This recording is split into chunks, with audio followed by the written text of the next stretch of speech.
ఈ ప్రభుత్వం ఏర్పడక ముందు గ్రామాలు తెలంగాణలో గ్రామాలంటే దేశవ్యాప్తంగా గ్రామీణ ప్రాంతాల్లో ఏ అవార్డు అయినా కూడా తెలంగాణకి వచ్చింది. నర్సరీ పెంచడంలో కానీ, చెత్త సేకరణలో కానీ, ఏ అంశంలో చూసినా, డ్రింకింగ్ వాటర్లో కానీ ఈ దేశంలో అత్యధికంగా గ్రామీణ ప్రాంతాల్లో ప్రొటెక్టెడ్ వాటర్ తాగే రాష్ట్రం ఏదంటే తెలంగాణ రాష్ట్రం. అంటే దేశవ్యాప్తంగా ఒక విప్లవంలా గ్రామీణ ప్రాంతాలను తీర్చిదిద్దినటువంటి ఘనత ఆ గ్రామ పంచాయతీ సిబ్బంది, ప్రధానంగా సర్పంచులు. ఏ టాస్క్ ఇచ్చినా కూడా వెంటనే సర్పంచులందరూ కూడా ఒక సేవకుల మాదిరిగా, సర్పంచ్ అంటే వెనకటికి వేరేలాగా ఉండేది, ఒక సేవకుల మాదిరిగా పనిచేసి తెలంగాణ రాష్ట్రానికి మంచి పేరు తెచ్చింది. మరి ఈరోజు సర్పంచ్ల పరిస్థితి ఎట్లయిపోయిందంటే 9 నెలల తర్వాత ఒక సర్పంచ్ కుంట్లగూడ విలేజ్ చౌటుపల్లో హార్ట్ అటాక్ వచ్చి చనిపోయాడు. హార్ట్ అటాక్ వచ్చి పడిపోయాడు.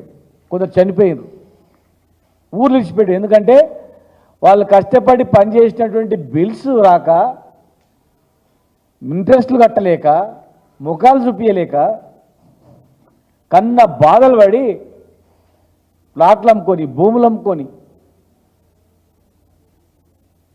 ఊర్లో వదిలిపెట్టిపోయి పట్టణంలో పోయి దాక్కునే పరిస్థితి తీసుకొచ్చిన 9 నెలలైనా సర్పంచ్లకు ఎందుకు ఇవ్వట్లేదు? వాళ్ళు ఏ పార్టీకి సంబంధం కాదు. వాళ్ళు ఏమనుకుంటారంటే టీఆర్ఎస్ గవర్నమెంట్ ఉన్నప్పుడు సర్పంచులు వీళ్ళకి ఏమి ఇవ్వాలనుకుంటున్నారా, లేకపోతే ఏదో అర్థం కాలా, వీళ్ళకి ఇచ్చే పైసలు ఇంకెవరికైనా ఇచ్చి వీళ్ళ బిల్లు ఆపుతుండ్రా? ఒక్క గ్రామ పంచాయతీలో 3-4 లక్షల నుంచి మొదలుకుంటే 30-40 లక్షల వరకు, పెద్ద గ్రామ పంచాయతీ 50 లక్షల వరకు బిల్స్ ఉన్నాయి.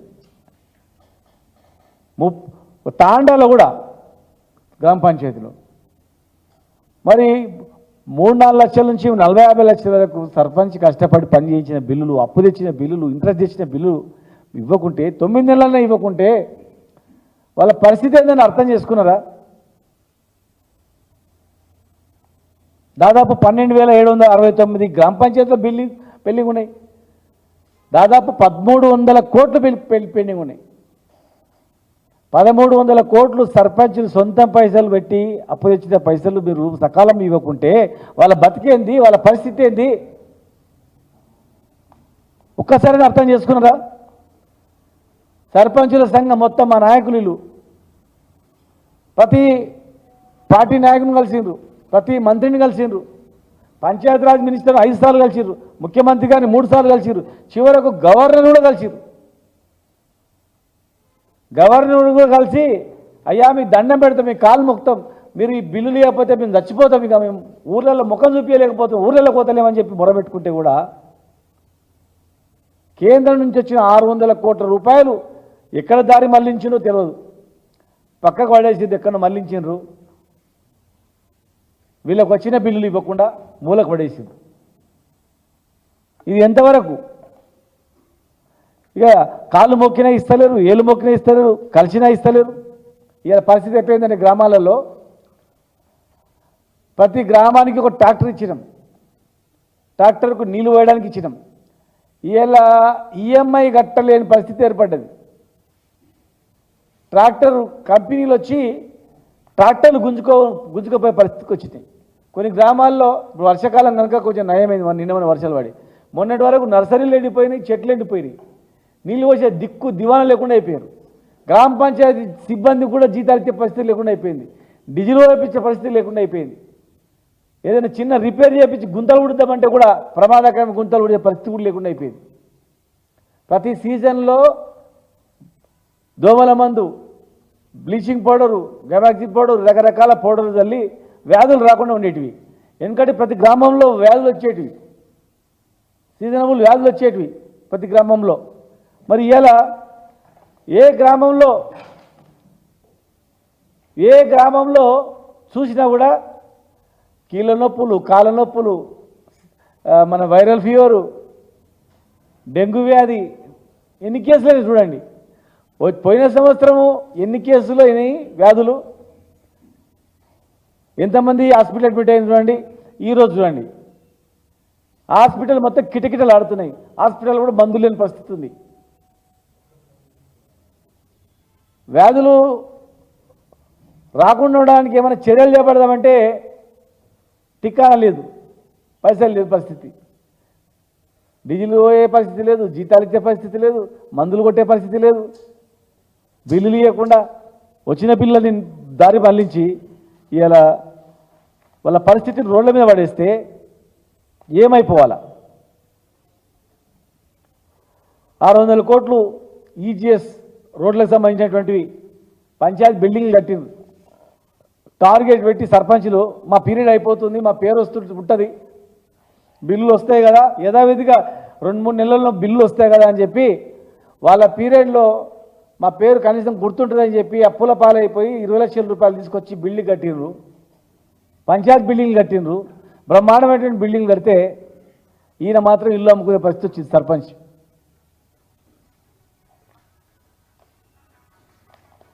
ఇక చివరకు ఏమైపోయిందంటే వాళ్ళ పరిస్థితి ఆత్మహత్య చేసుకున్న స్థాయికి వెళ్ళిపోయింది. కొందరు ప్రయత్నం కూడా చేశారని చెప్తారు అధ్యక్షుడు. సార్ కొంతమంది మేము చచ్చిపోతే ఆత్మహత్య చేసుకుంటే మాకు లాభం లేదు, ఏం చేయాలి, ఇంట్లోకి పోతే భార్య తిడుతుంది, ఊరికి వస్తే ఇంటికి అప్పులో తిరిగిపోతున్నారు, మా పరిస్థితి ఏంటి, మేము ముఖం మీద చూపించుకోవాలన్నా? సర్పంచ్ అంటే మాకు గర్వంగా ఉండే, 5 ఏళ్ళు తలెత్తుకొని తిరిగినాం, ఇప్పుడు మేము తలదించుకొని ఊరిసిపెట్టి పారిపోయే పరిస్థితి వచ్చింది. రేపు ఎలక్షన్లు వస్తే వాడు నిలవడం అంటే కూడా భయపడే పరిస్థితి వచ్చింది. సర్పంచ్ అంటే గౌరవం లేకుండా అయిపోయింది, ఆర్థికంగా దెబ్బతినిపోయినాము, మా పరిస్థితి ఏంది అని చెప్పి వాళ్ళు ఏడుపు. ఏ పాత సర్పంచ్ని అడిగినా వాళ్ళ కన్నీళ్ళు తప్ప వేరే ఏం లేవు. ఎందుకు వాళ్ళ మీద కక్ష సాధింపు? వాళ్ళు పార్టీ సింబల్ మీద గెలవలే, స్వతంత్రంగా గెలిచిన వాళ్ళు సర్పంచులు. పార్టీ సింబల్ మీద గెలిచిండ్రు అంటే వాళ్ళ మీద కక్ష పెట్టుకోండి. గ్రామ స్వరాజ్యం అంటే ఏంది? గ్రామ స్వరాజ్యం అంటే గాంధీజీ కళ్ళగానంటే గ్రామ స్వరాజ్యం అంటే వాళ్ళకు గ్రామాలకు బిల్లులు ఇవ్వకుండా, రోగాలు వచ్చేటట్టు మందులు కొట్టకుండా, డీజిల్ లేకుండా గ్రామాలను దివాళీ తీయించడమా? లేకపోతే మేము చేసినటువంటి పరిస్థితి ఉన్న గ్రామాలను నిలబెట్టి ముందుకు సాగని తీసుకుపోవడమా? ఏం ఉద్దేశం? అత్యధికంగా జనాభా నివసించేది గ్రామాల్లోనే, పేదవాళ్ళు నివసించేది గ్రామాల్లోనే. గ్రామం బాగుంటేనే కదా మహాత్ముడు కలలు. గ్రామ స్వరాజ్యం అంటే పాడి పంటలు, కులవృత్తులు, ఆవులు, గొర్రెలు, మేకలు, వాతావరణము, ఒక బ్రహ్మాండమైనటువంటి వాతావరణం ఉండాలని కలగదు. అది మా ప్రభుత్వ హయాంలో మేము తీసుకొచ్చినాం. బ్రహ్మాండంగా గ్రామాలలో ఉండే పరిస్థితి తీసుకొచ్చినాం. పట్టణాలతో ఈక్వల్గా అభివృద్ధి అనేది కొనసాగింది. పట్టణాలతో ఈక్వల్గా కరెంటు కానీ, ట్రాన్స్ఫార్మర్లు కానీ, మంచినీళ్ళు కానీ ఈ దేశంలోనే ఎక్కడైనటువంటిది. ప్రతి ఇంటికి నల్లా ఇచ్చింది, ఉచితంగా నీళ్ళు ఇచ్చింది తెలంగాణ రాష్ట్రం మాత్రమే. ఈ దేశంలో ఎక్కడ లేదు, ప్రపంచంలో కూడా ఉండదు ఎక్కడ కూడా. తెలంగాణ రాష్ట్రంలోనే ప్రొటెక్టెడ్ వాటర్ ఎవ్రీ పర్సన్కు, ప్రతి పేదోడు గొప్పోడు అందరూ అవే మంచినీళ్ళు తాగే పరిస్థితి. గ్రామీణ ప్రాంతాల యొక్క ఆర్థిక వనరులు పెంచినటువంటి పరిస్థితి. గవర్నమెంట్ నుంచి నిధులు విడుదలైతే గ్రామాలకు డైరెక్ట్గా నేరుగా గ్రామాలటువంటి బ్యాంకులు, గ్రామాల్లో ఒక గ్రామానికి ఒక బ్యాంకు తెరిచే పరిస్థితికి వెళ్ళిపోయింది. ఒక మేజర్ గ్రామ పంచాయతీ ఉందంటే ఆడ ఒక బ్యాంకు.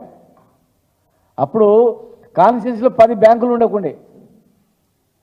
ఇవాళ అట్లాంటిది ఒక్క నియోజకవర్గంలో దాదాపు 30-40 బ్యాంకుల వరకు వెళ్ళిపోయినాయి గ్రామీణ ప్రాంతాల. ఎందుకు? గ్రామీణ ప్రాంతాల్లో డబ్బులు ఉంటేనే అకౌంట్లు తెరుస్తారు. మనీ రొటేషన్ ఎక్కువ, డబ్బులు ఏంటి టోటల్గా కొన్ని కోట్ల రూపాయలు, వేల కోట్ల రూపాయలు గ్రామీణ ప్రాంతాలు నేరుగా వెళ్ళేటివి.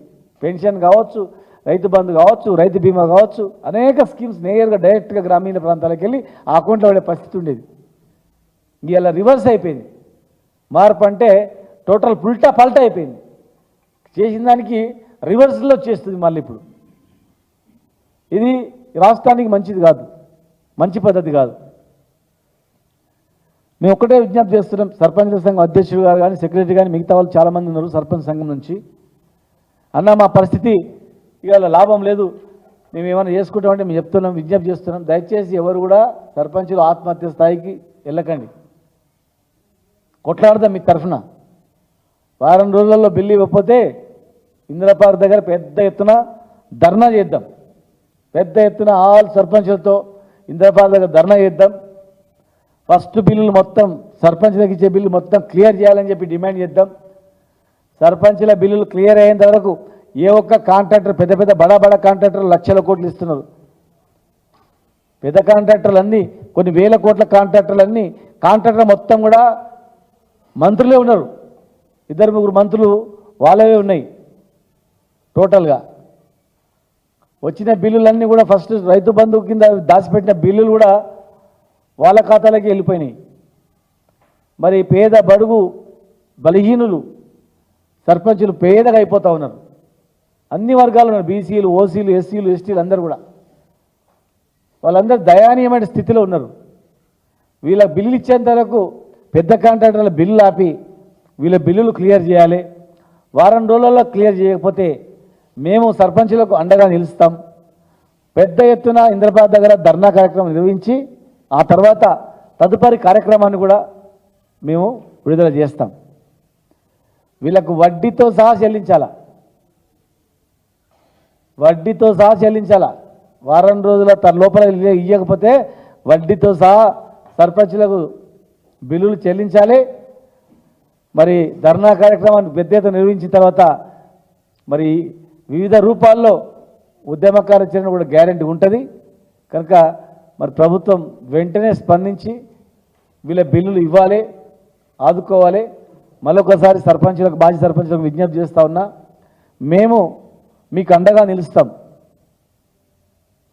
మా హాయంలో మీరు తలెత్తులో తిరిగేటట్టు ఊర్లో ఏం పని చేసినాం సర్పంచ్ అంటే గిన్ని పనులు చేసినామనే స్థాయికి మేము తీసుకొచ్చినాం.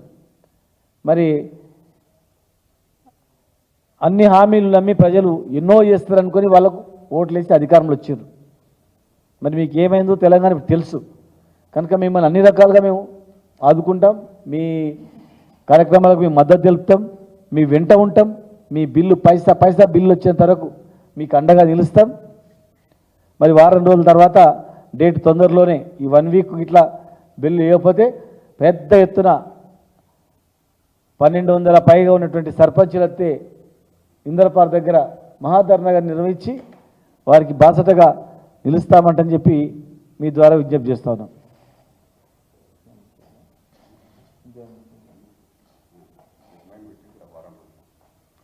వారం రోజుల్లో ప్రకటిస్తాం, డేట్ ప్రకటిస్తాం. 1 వీక్లో రాలేదంటే పెద్ద ఎత్తున కార్యక్రమం ఉంటుంది.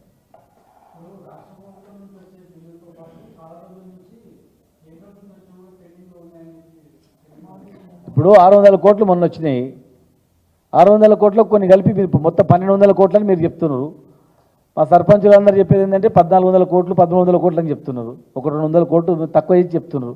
మీ అధికారిక లెక్కల ప్రకారం 1200 కోట్లు అన్నప్పుడు మీకు 600 కోట్లు వచ్చినాయి కదా, దానికి ఇంకో 600 కోట్లు కలిపి ఇమ్మీడియట్ ఇచ్చేయండి, క్లియర్ చేయండి, జీరో చేయండి.